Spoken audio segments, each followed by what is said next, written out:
these great metaphors that we used in our satsangs many times.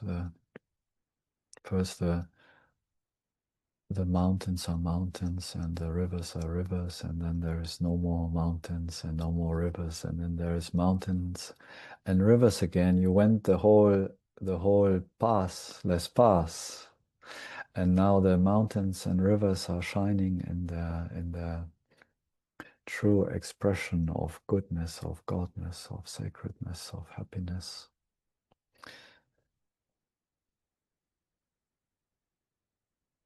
But this temporary withdrawing of the objects of the world, withdrawing from my own thoughts that are mainly driven in the beginning, so to speak. My thoughts are mainly thoughts. That's where all these traditions have these ideas that we have to kind of stop thinking, no? Because all these thoughts, usually in the beginning, that come up in the seeker, are loaded with separateness, with their coming from the habit of being a separate self. So, and they are loaded with identity. So when we just try to let them be, they just keep grabbing us, and they have so much power over us. So it's kind of very useful approach in my experience to kind of say, okay, let's what is prior to those thoughts? Can I just let these thoughts be? It's like, okay, in the end, these thoughts become these beautiful rivers and mountains again. But first, these thoughts are pretending to be ugly, to be separate, to be painful, no? So we kind of go backwards, so to speak, and see like, oh, there are all the objects of experience, the phenomena, but who is experiencing? What what is experiencing these thoughts? What is experiencing these feelings? What is it that is truly experiencing the world? And we kind of make that step back and come and to realize that our true nature is actually not this body nor the mind, but awareness. And then eventually there comes this glimpse, this, oh wow, I'm not just this what is aware, but this awareness is actually limitless.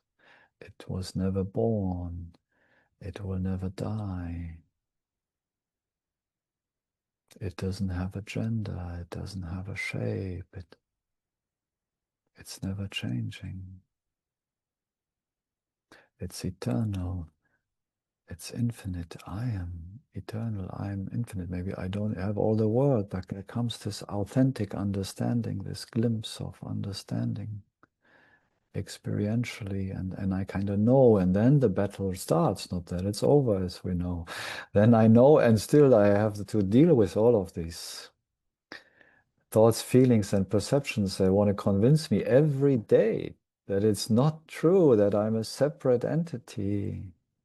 And then our way, in a way, is to come back over and over, like you did in your own journey.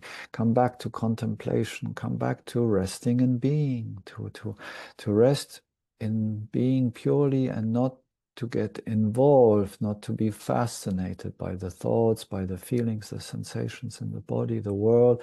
Leave it and just grow roots, deep roots in the screen, so to speak.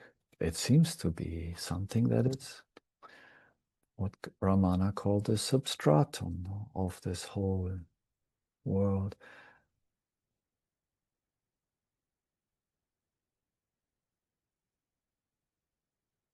And in deeply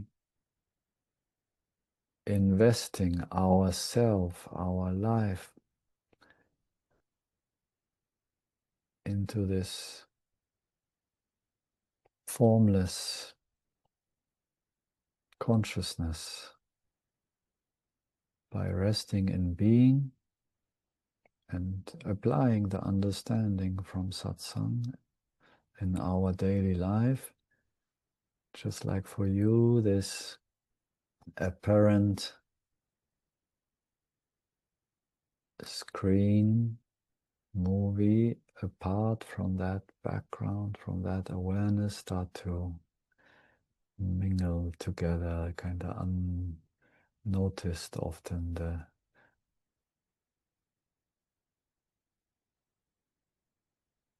that kind of, and that's where we started. Usually there might be some big moments of collapses, but usually it's like a million little collapses of screen and movie, realizing that there is really no difference between the humanness and the consciousness, as I call it.